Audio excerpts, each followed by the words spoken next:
기도하겠습니다. 기도하십시오. 사랑의 예수님, 하나님께서 만드신 이 자연 속에 우리가 나왔습니다. 저 자연에게는 거짓이 없습니다. 우리들도 하나님 앞에 예배드릴 때 진실한 마음, 예수님을 정말 사모하는 마음, 그 말씀을 사모하는 마음으로 문을 열게 하시고, 주의 말씀이 선포될 때 우리 마음속에 새김으로 우리 속에 있는 하나님 보시기 아름답지 못한 것들 다 도망가게 해주시고, 거짓과 위선의 껍데기들이 다 벗어지게 해주셔서 자연과 함께 정난한 정성된 사랑의 마음 가지고 일생을 살아가는 능력으로 옷 입혀 주시옵소서. 한 시간을 주님께 맡기며 예수님의 이름으로 기도하옵나이다. 아멘.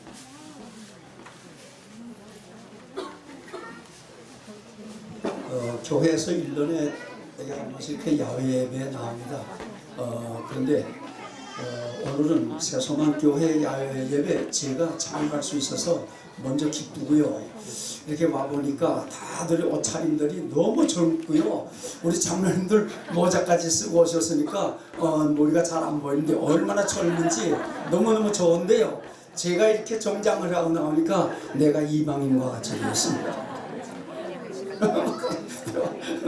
홀사가 같이 예배드리게 돼서 얼마나 기쁜지요.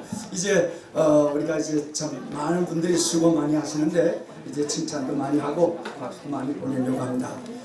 야외 예배는 어린이들, 어른들, 또 남자 성도분들, 여자 성도분들, 노소, 동락, 남녀노소 동락 다 같이 와서 이 자연 속에 한 덩어리가 돼서 즐기면서 하나님을 예배하는 그런 날입니다. 그런데 이렇게 되면 우리가 정말 하나님 안에서 예수님 통해서 한 식구가 되었다는 것, 한 가족이 되었다는 것, 이런 것을 야외 예배에 나와서 한번 확인하는 기회가 야외 예배 시간입니다. 네, 그래서 오늘 제목을요, 룻기서를 중심해서 제목을 화목의 비결, 화목하는 방법, 이런 뜻이 되겠습니다. 오늘 룻기니까 이 룻기를 보면 룻기의 그 배경이 옛날에 그 사사들이 다스릴 때 유대 나라에 흉년이 들었어요. 흉년들이가 먹을 게 없지요.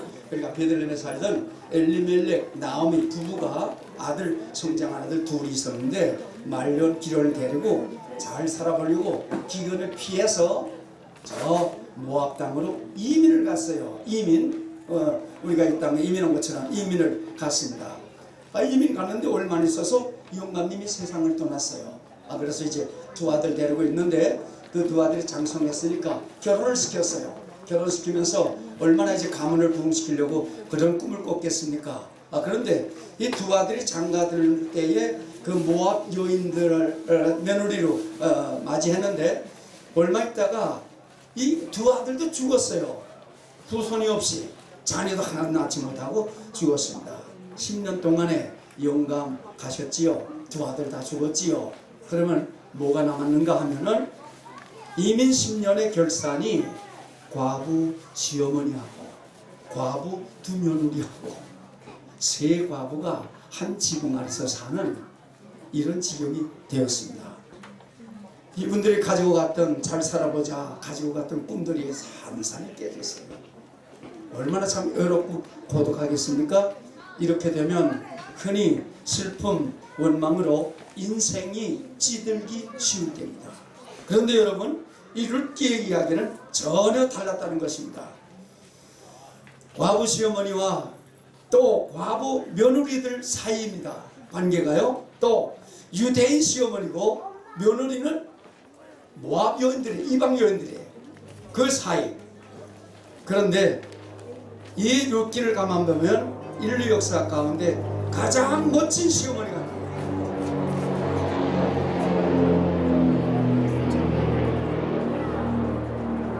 가장 훌륭한 며느리가 이 역경 가운데서 태어나게 되는 이야기입니다.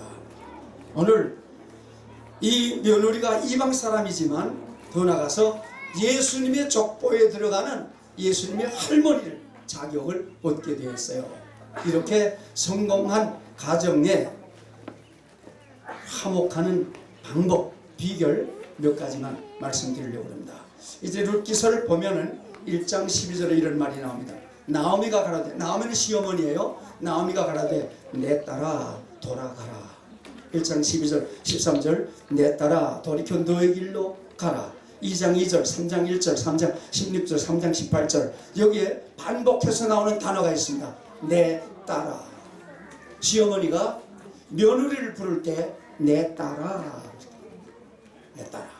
그 다음 오늘 읽은 16절 17절을 거기에 보면 며느리가 어머니에게 말해요. 어머니 나 가라 울지 마세요. 내가 어머니 따라가겠습니다. 어머니 하나님 내 하나님 되고 어머니 백성이 내 백성이 될 것입니다. 그러면서 하는 말이 어머니 내가 죽는 것 외에는 어머니 떠나지 않습니다. 여기서 어머니 몇 번 말하는가 하면 8번을 말해요. 8번. 누가? 며느리가 시어머니를 부를 때 엄마 이렇게 부를 때. 다른 말로 말하면 한 식구 의식이 되었다. 시어머니와 며느리가 엄마와 딸의 관계로 이루어졌을 때 그 가정은 화목하게 되는 것입니다. 저희 친구 가운데 장남이 지금 밴쿠버에 계세요. 딸 둘이에요. 근데 첫 딸은 결혼하고 둘째 딸 너무너무 예쁜 딸인데 한국에 나가서 결혼했어요. 결혼하고 물론 딸이 이제 거기 한국에 머물렀죠. 머무르고 이제 들어왔습니다. 그래서 제가 결혼하는 거 알았으니까 전화를 했어요. 장로님한테 전화해서 어디 결혼식 잘 했는가? 잘 했다고. 사위가 사위가 좋은데 군에 있는데 군의관이래요. 그래서 사위가 아주 좋다고. 그러면서 하는 말. 그런데 제 아내가 권사님이에요. 권사님이 자꾸 울어. 전화 받았어요. 아니 결혼식을 하나님의 은혜로 잘했고 좋은 사람 사위 받았으면 하나님께 감사해야지. 권사가 울어. 목사님 제 막내딸이 둘째 딸이 너무너무 보고 싶어서 울어요. 그럼 사위가 전화 안 했던가? 전화했어요. 뭐라고 전화하던가? 사위가 내가 앵앵앵앵 우니까 사위가 이렇게 말하더래요. 어머니 너무 슬퍼하지 마세요. 그랬대요. 그래서 뭐라고 대답했는가? 그래서 내가 야 이놈아 너는 도둑놈이야. 도둑놈이야. 그랬더니 사위가 뭐라고 그랬을까 물어보니까 그러니까 사위가 아닙니다. 나는 어머니의 막내 아들입니다. 옳다. 여러분 자 이제 우리 가정에서 보세요. 한국 예들에 보면 딸을 시집 보낸다고 그러죠. 보낸다고 그래요. 그렇게 생각하니까 슬퍼요. 늠름한 아들 하나 얻었다 이렇게 생각. 안 그렇습니까? 또 며느리가 왔어요. 예쁜 며느리가 와서 아들하고 재밌게 살아요. 며느리 때문에 아들 뺏겼어. 너가 뺏겨. 예쁜 딸 하나 얻었지. 할렐루야. 이렇게 생각하라는 말이에요. 저도 딸 둘을 결혼했어요. 결혼할 때 얘네들이 다 들어 주례를 하라고 그랬습니다. 그래서 딸 둘 아들 하나 전부 제가 주례를 했는데요. 그때 사돈떼기가 있지 않습니까? 그래서 한때 그 이야기 했어요. 저도요 우리 아야 시집간다 이렇게 안 합니다. 이 사위 얼마나 늠름합니까? 아들 하나 얻었다 나 이렇게 생각하겠습니다.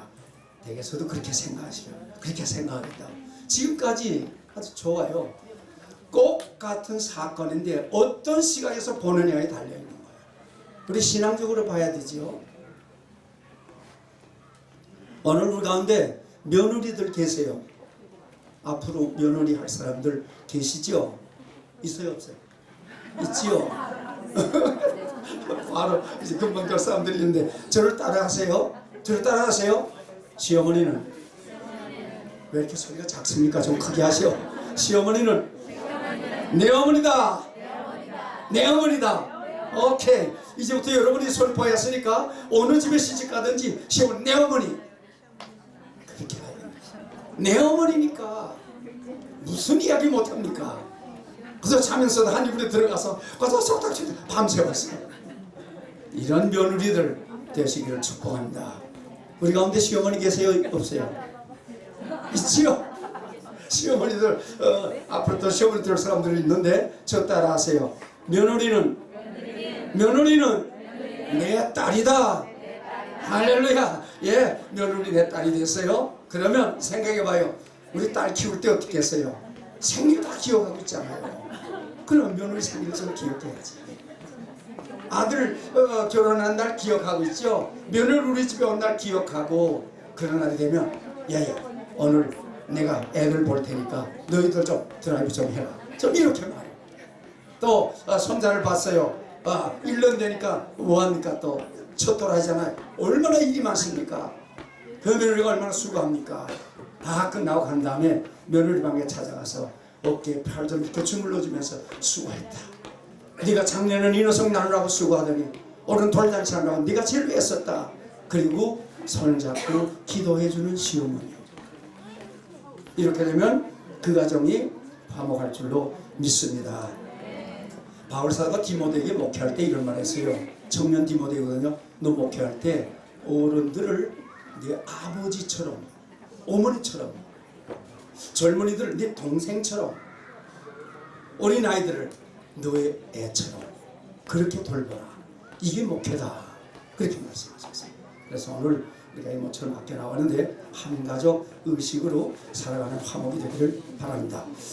한식구 의식이라고 하는 거는요, 첫째로 오래 참는 것을 말합니다. 오래 참아요. 우리 어린애들 키워서 아시지만 어린애들이 자꾸 넘어지기도 하고 집에 물건 깨뜨리기도 하고, 옛날에는 한국에서는요, 이 가을 되면 겨울 준비 안 하고 창호지, 문에다 창호지를 새로 발라요. 그러면 어느 애든지 이 손가락에다 물 침칠해가지고 구멍 딱 뚫고 내다봐요. 문 열고 보자 구멍 뚫려요. 옛날에 잉크 썼지 않습니까? 잉크병 들고 다니까 쏟아. 장판지에다 잉크 쏟아 놔. 일을 저지르는 애들은 애들이고요. 수습하는 분들은 어머니예요. 그런데 이렇게 했다고 못 쓰겠다고 버립니까? 아니요. 오래 참아주는 거예요. 제가 지난번에 한번 설교할 때 그 말씀했습니다. 저는 형제가 많았어요. 형제가 몇 명이었다고요? 기억해요? 목사님이 예화하는 걸 잊어버리는 게 좋습니다. 그래야 또 합니다. 저 형제가 열이에요, 열. 그러니까 형이 나를 업어서 키웠어요. 똑같이 나도 동생을 키워요. 동생이 좀 여동생이 셋이 있고 남동생 하나 있고 이렇게 있는데요. 우리 어머니가 저녁하려고 그러면 나를 부릅니다. 나를 부르는데 상봉아 이렇게 똑바로 안 불러요. 상봉아 그렇게 부르면 돼요. 그럼 내가 가요. 왜요? 그럼 어느서 업어주라는 거예요. 밥할 때 고추장스러우니까 업어주래. 업어줍니다. 업어주면 애들을 업게 되면 어머니가 그래요. 이거 애 업은 다음에 절대로 다리 구부리고 앉지 마. 우리 그때 오락이 뭡니까? 땅 따먹기 하잖아요. 땅 따먹기 쭈그리고 해야 되잖아요. 근데 그걸 못합니다. 그저 보고만 있어요. 그 다음에 얘네들이 땅 따먹기 하다가 재미없으면 깡통차게 해요. 쭈그러진 깡통 놓고 가위바위보 한 다음에 다 도망가 숨잖아요. 그러면 뛰어야 되지 않습니까? 이걸 못하게 해요. 왜? 뛰면 애가 해를 문대요. 햇바닥을 무니까 애 큰일 난다고 뛰지 말라. 그래서 앉지도 못하죠. 뛰지도 못하죠. 이러니까 애가 재미없죠. 나도 재미없고. 근데 이 애가 저람이 오면 징징거리기 시작해요. 그럼 어떡합니까? 나 막 때려요. 때리고 내 머리까지 이제 그때는 짧았으니까 당긴 게 없으니까 귀 쪽을 들여 당기는 거야.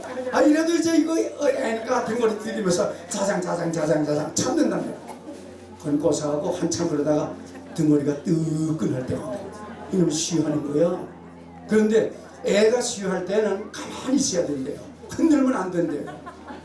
그래서 쉬다 할 때까지 부동 자세로 차렷 자세로 참는 거 오래 참는 거예요. 고린도전서 13장이 사랑의 장입니다. 사랑은 오래 참 투기하는 자가 되지 않아. 자기 자랑하지 아니야. 교만하지 않아. 물에 행치 아니야. 자기 유익을 끌지 않아. 성내지 아니하고 악한 것을 생각지 아니하고 불을 기뻐하지 않아. 진리와 함께 기뻐하고 모든 걸 참고 바라고 견딘다.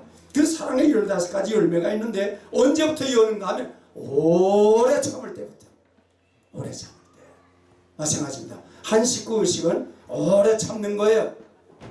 만약에 우리가 한 식구라고 할 때 어느 집 아들이 수탉 벼슬같이 머리를 깎았대. 어느 집 딸이 배꼽 고리를 했대. 어느 집 아들이 도둑 나갔대. 어느 아들이 학교에서 낙제했대. 이러면 할 수 있어요? 같은 시급을 이런 말 못한단 말이에요. 이런 말 해도 안 됩니다. 어떻게 하는가? 저녁 때가 되면 그 아들을 위해서 기도해 줘야지. 그 딸을 위해서 기도해 줘야지. 이게 한식음식입니다. 한식음식이에요. 우리 세서만교회 나오시는 모든 성도님은 잘 아시겠지만 한 번 더 리마인드 시키려고 말씀을 드리는 것입니다. 음식을 잡수시다가 혀를 깨물 때 있습니까? 네. 저희 집에서는 혀를 깨물면 깨물렸어 하고 이제 피가 나고 아빠 그러면 엄마가 야 괜찮다 너 고기 먹으려고 그런다 그렇게 그때 고기 잘 못 먹거든요. 그러니까 너 고기 먹으려고 그래 그렇게 위로를 해주곤 했어요. 근데 제가 나이가 좀 들면서 혀를 자주 깨물려요. 이 옆에를 되게 깨물지 않습니까? 옆에를 무는데 저는 이상하게 혓바닥을 물어요. 그래서 제가 거울을 보면서 혓바닥을 한번 물어보려고 했는데 안 돼요. 근데 어떻게 하다가 보면 혓바닥을 무는데 살점이 뚝 떨어져요. 그래서 원찜한 살점을 들고 가위를 잘라버리고 이렇게까지 했습니다. 피가 나오고요. 여러분 혀를 물었다고 해서 벤치 들고 이빠지 뺍니까? 안 빼잖아요. 참아주잖아요. 왜요? 내 지체이지 않습니까? 내 몸이지 않습니까? 안 뺀단 말이에요. 이게 참아주는 거예요. 아프지만 참아주는 거예요. 포수들이 사냥을 가요. 사냥을 가서 이제 사냥을 하다가 이런 이야기를 합니다. 늑대는 무리를 지어서 다니는 그런 속성을 가지고 있어요. 늑대들이. 그러면 포수 그 중에 한 놈을 겨냥해서 총을 쏴요. 쏘면 이제 다리를 맞았어요.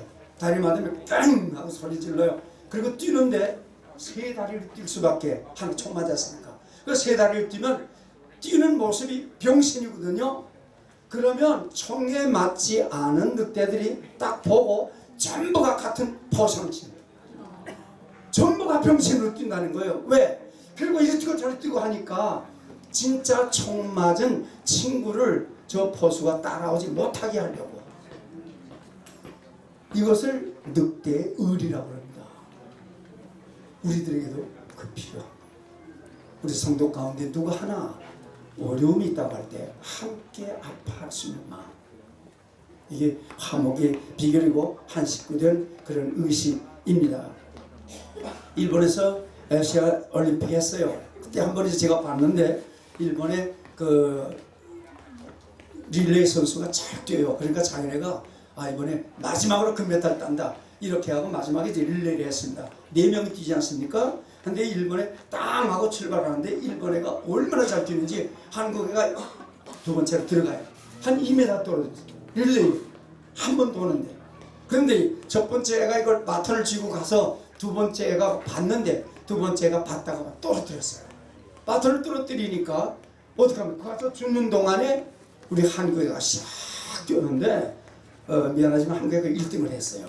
그래서 금메달을 땄는데 이 카메라맨이 그 실수한 애를 클로즈업시켰어요.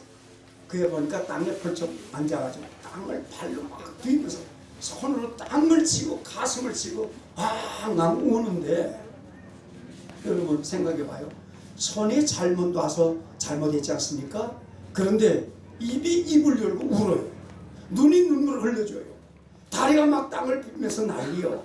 왜 그럽니까? 지체의식이라고 했습니다. 지체의식. 한 지체가 약하면 서로가 도와줘요. 한 지체가 병들면 서로 위해서 기도해주고. 이것이 한식구 의식입니다. 한국의 대전에 문둥병 수용소가 하나 차려졌어요. 외국 선교사가 지었습니다. 그래 기자들이 기공식을 할 때 물어봤어요. 당신은 왜 문둥이 수용소를 여기다 차리게 되었습니까? 그분이 이렇게 대답합니다. 문둥이가 하루아침에 손가락 네개가 딱 떨어지는 걸 보고 내가 잘못했는데 왜 저 친구 손매디가 떨어지냐? 그 마음이 아팠대요. 어느 날 보니까 발가락이 떨어져 나가요. 내가 이 발로 못된 길을 갔는데 왜 저 친구의 발가락이 떨어질까? 그게 너무 마음이 아파서 그래서 문둥병 환자들 수용소를 짓게 됐다고. 한 교인이 실수하면 내가 기도해 주지 못해서 실수했다 이렇게 아픔을 느끼고 책임을 느끼고, 한 성도가 가난하면 내가 저 형제를 위해 축복해 주지 못했구나 미안해할 줄 알고, 병들면 내가 알아야 될 병을 저분이 앓는구나 이렇게 해서 아픈 마음으로 은밀히 기도해주는 삶, 이것이 한식구 의식입니다. 이런 이야기 있습니다. 캐나다에는 팁탑이라고 하는 그 양복 파는 데 기성복이 있어요. 그런데 한 분이 와서 회사에 다니는데 오면서 그 바지 하나 사왔어요. 이 바지는 캐네디안을 기준했기 때문에 길어요. 크니까 가지고 들어오면서 자기 부인에게 여보 이거 내가 회사 나갈 때 입을 옷이니까 3인치만 잘라. 요 손매기 하나가 1인치입니다. 여기. 그래서 3인치면 요만하죠. 3인치만 잘라. 그러니까 그 부인이 알았어요. 거기 놓으세요. 그래 거기 놨습니다. 그 집에 이제 시누이가 하나 있는데 고등학교 3학년이에요. 시험 공부만 하고 있는데 저녁을 먹고 올케가 이제 설거지를 하고 또 애들 징징거리면 돌봐야 되고 이런 걸 있다가 공부하다가 생각했어요. 아마 올케가 바지 자르는 거 모를 거야. 내가 잘라줘야 되겠다. 공부하다가 몰래 바지를 갖다가 정확하게 3인치로 딱 잘라고 고절하다 놨어요. 이제 그 며느리 되는 사람이 애기 엄마가 설거지 다 하고 애들이 오니까 애들 전 먹이고 있다가 아차 바지 자르라고 그랬지. 그 내가 잘라야지. 그래서 갔다가 또 3인치를 정확하게 또 잘랐습니다. 할머니 모시고 계세요. 근데 밤 깊은 밤에 할머니 잠도 잘 안 오는데 아까 손자가 이렇게 자르라고 했는데 얘네들이 자르라고 못 잘랐을 거야. 3인치가 얼마 되는지 모르지만 잘 잘라야 되겠다. 그래가지고 밤에 몰래 그 바지를 갖다가 자기 마음대로 푹 잘라놨어요. 그 이튿날 아침에 여보 바지 잘랐습니다. 했으니까 긴 바지가 무릎 위로 올라가는 반바지가 됐어요. 난리 쳐서 이거 왜 이렇게 했냐고 바보같이 3인치 자른데 이게 뭐냐고.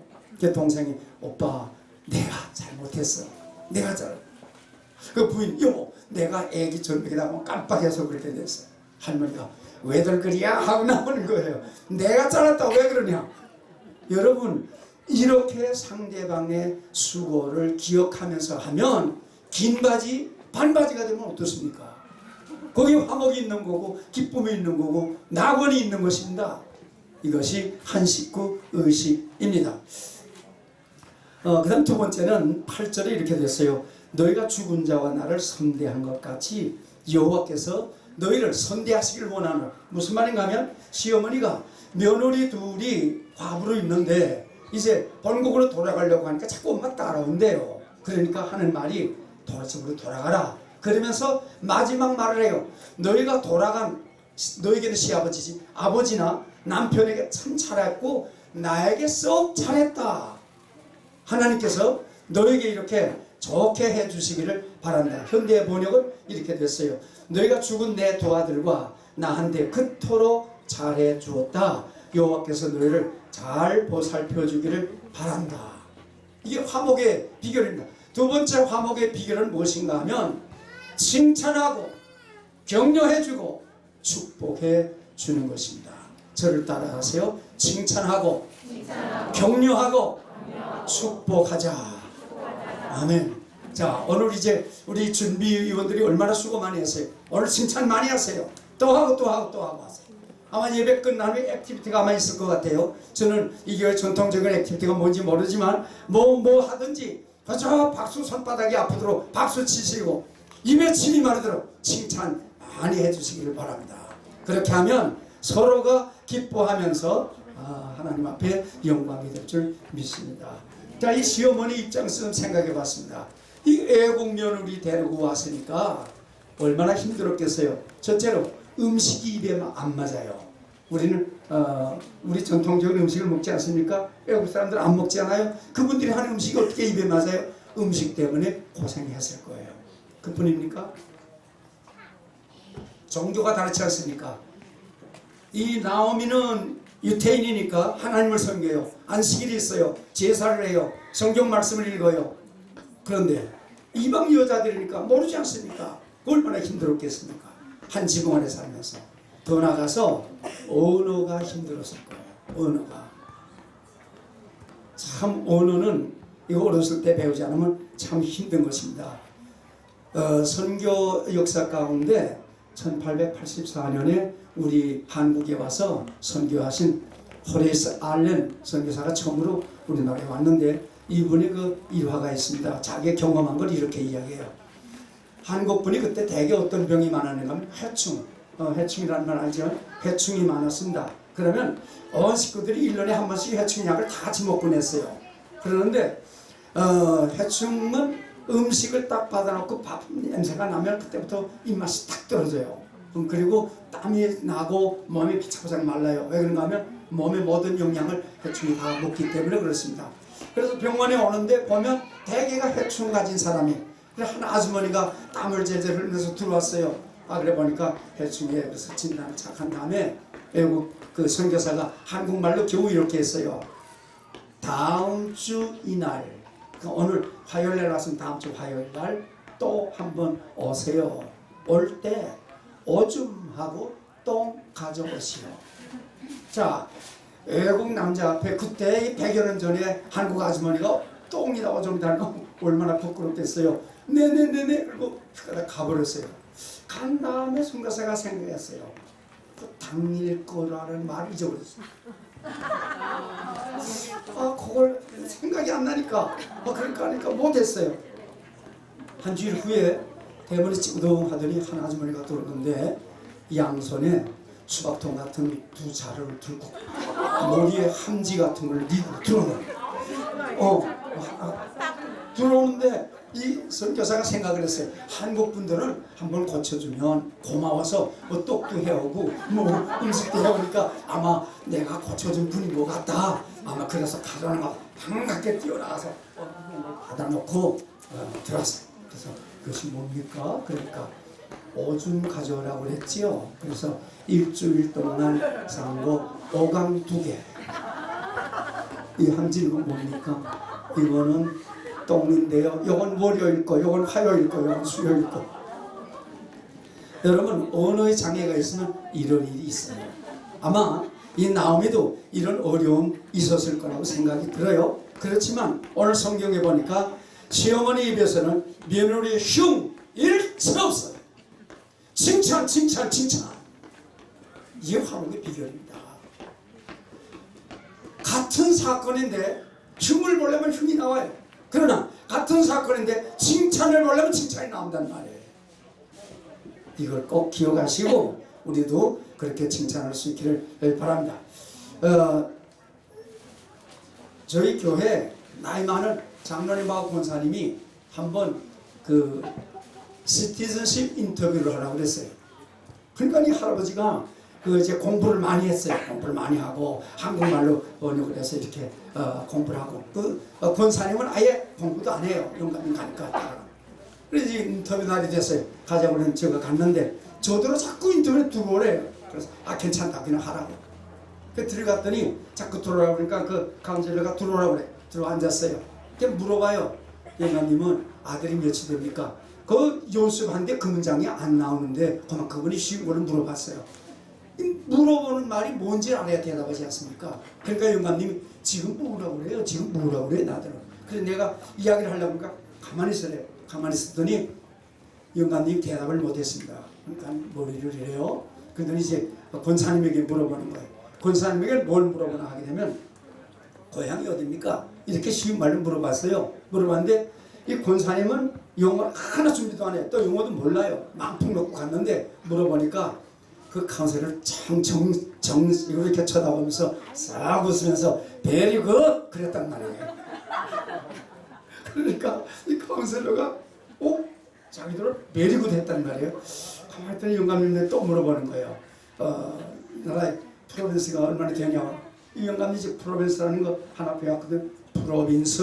그러더니 이제 브리티시 콜롬비아에서부터 말 못하러 그냥 사스카지원에다 매니토바로 쭉 하더라고요. 그 할머니한테 또 물어봤어요. 포스트하고 쇼핑할 수 있냐고 물어봤어요. 모르지요. 그러니까 또 한 번 써봤더니 very good 그랬습니다.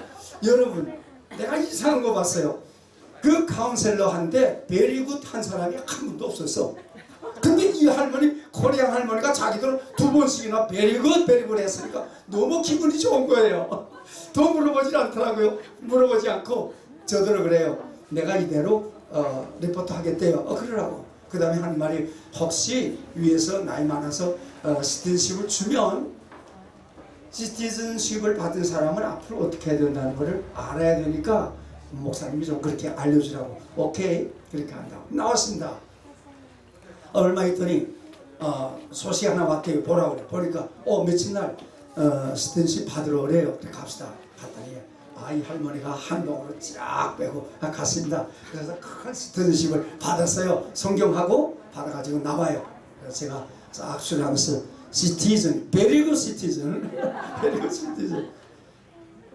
마크 트웨인이 그런 말 했지 않습니까? 자기는요, 한번 칭찬받으면 2달 동안 너무 기분이 좋대.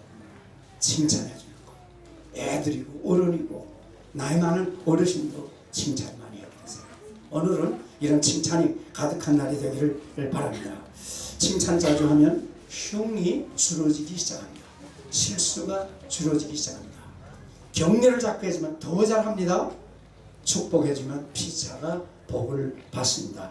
우리 이런 화목의 교회가 되기를 바랍니다. 마지막 1절 6절 보니까 여호와께서 자기 백성을 권고하사 1장 13절 여호와의 손이 나를 치셨도다. 1장 21절 여호와께서 나로 비어 돌아오게 하셨다. 1장 21절 2장 4절 2장 12절 4장 12절 4장 14절 전부 똑같은 단어 반복돼요. 여호와께서 이거 뭘 말합니까? 만사는 하나님께로부터 온다. 성도들이 겪는 사정들이 다 있습니다. 기쁠 때 있지요, 슬플 때 있지요, 병들 때 있지요, 고침받을 때 있지요, 부자 될 때 있지요, 가난할 때 있지요. 다 있어요. 그런데 이 만사가 성도들에게는, 예수 믿는 자들에게는 하나님께로부터 온다는 사실을 꼭 기억하시기를 바랍니다. 자, 이제 보세요. 우리 창세기 보면 방주가 나오지요. 방주를 누가 지었지요? 뭐 알면서도 대답 안 하기요? 노아 할아버지가 지었잖아요. 노아 할아버지가 지었어요. 방주는 기록해 보니까 길이가 135m요. 넓이가 23m요. 높이가 14m, 3층 건물. 그런데 어느 학자가 이걸 연구하고 이런 발표를 했습니다. 보통 큰 양을 이 3층에다 잡아놓으면 얼마나 들어가냐면 12만 5천 마리가 들어갑니다. 대단히 큰 거예요. 여기에 사람이 몇 명 들어갔어요? 8명. 노아 식구 8명. 그 다음에 전부 동물이에요. 엄청나게 많이 들어갔어요. 그때 생물학자들이 약 30만 가지의 생물이 있었다고 말합니다. 그러니까 그 종류가 다 잘 들어가지 않습니까?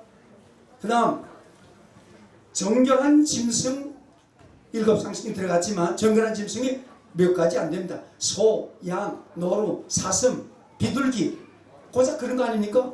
그런데 정결하지 못한 짐승은 엄청나게 그 외에는 다 정결하지 못한 짐승이에요.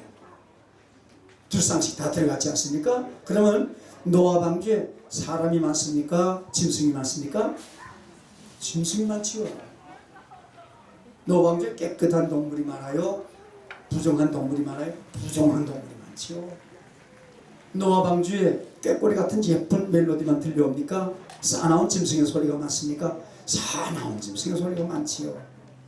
노아 방주에 들어가면 향기로운 냄새가 가득 찹니까? 약힌 냄새가 많습니까? 약힌 냄새가 꽉 찼지요. 이것을 노아 방주요 현대 교회라고. 교회. 여러분, 교회가 이런 것입니다. 그런데 이 방주에 예수 그리스도 이름으로 모이면 하나님이 계시기 때문에 150일 동안 홍수를 뚫고 제2의 세계의 주인이 되게 하실 분이 여호와 하나님이십니다. 우리 교회에 주님이 계시기 때문에 이런 만난을 다 극복하고 하나님이 원하는 저 피안의 세계로 교회를 이끌어갈 것을 믿습니다. 자, 그렇기 때문에요, 우리 교회에 어떤 사람이 와도 누가 보내주신 분입니까? 누가 보냈어요? 하나님이 보냈지요. 그 사람이 과거가 어떠하든 현재가 지금 어떤 상태에 있든 관계할 필요가 없어요. 만사는 하나님께로부터 오는 것입니다. 그렇기 때문에 하나님께로부터 왔다, 내 옆에 있는 그분이 하나님이 보내주신 분이다, 이렇게 믿고 끝까지 사랑하면서 화목하는 그런 교회, 그런 가정, 그래서 하나님의 왕국을 이루시기를 주님의 이름으로 축원합니다. 기도드리겠습니다. 자비로우신 하나님, 오늘 물길을 통해서 화목의 세 가지 방법 함께 생각했습니다. 거룩하신 주님, 이 말씀 우리가 같이 나누었는데 우리 마음속에 꼭 기억하고 가정에 돌아가서, 직장에 돌아가서, 학원에 돌아가서, 교회에 나와서도 말씀을 실천할 능력을 주시옵소서. 예수님의 이름으로 기도하옵나이다. 아멘.